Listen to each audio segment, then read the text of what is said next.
Ako si Sam Jomar. Marami akong pangarap sa buhay. Paano ko lahat yung gagawin? Yan rin ang aking malaking katanungan. For today's video po mga insan, ayan po, punta po tayo magtanim ng palay. Mag-reep po kung tawagin sa amin. So ito po yung mga kasamahan namin. So ayan po, mag-uunahan po kami mamaya sa pagtatanim.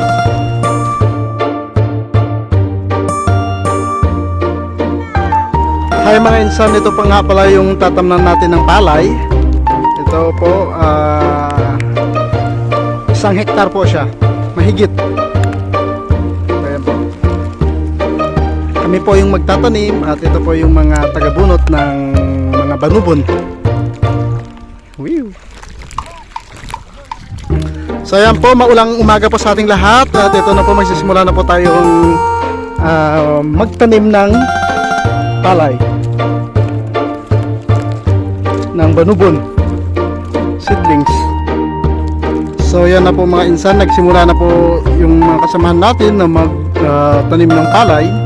At ito, hi mga insan, so yan po, tapos na po ang isang sabal natin. Ito po yung aming tinamnam, 3 po kami dyan, at ito po yung 2 sumusunod. Ito po yung mga kasamahan. So yan po, magsisimula naman po tayo sa hamon ng buhay. So mahigit 1 hektar po itong ating tatamnan. At tignan po natin kung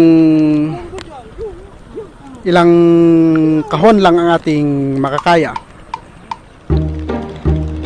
So yan po mga insan, tapos na po ang ating ikalawang sabal. At ito na po yung mga kasamahan natin. Hi mga insan, yan po, habang nagpapahinga po tayo, ay ito po, nagtitimpla po tayo ng nganga o yung mama para po medyo mag-init po ang ating katawan kasi napakalamig po ng panahon ngayon at may typhoon pang kasulukuyang sumasalasa sa northern part of the Philippines. So yan po, ito po yung ating mama.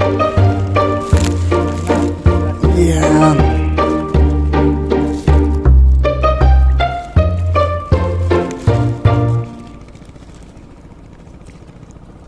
At meron po siyang tabako. And then hindi ko alam kung battle nut to. Basta nut. Basta yan.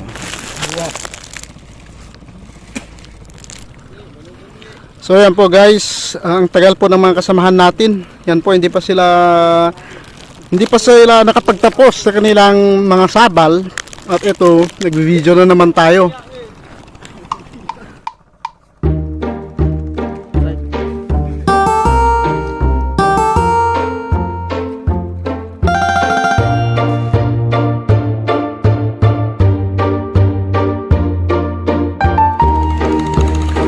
So yan po mga insan, merienda time. So yan po, pagkatapos po ng ilang oras, magme-merienda na po tayo.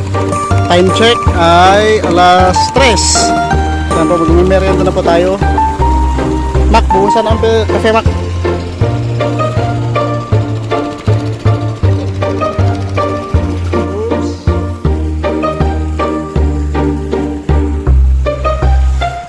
So yan po, magkakape na po tayo.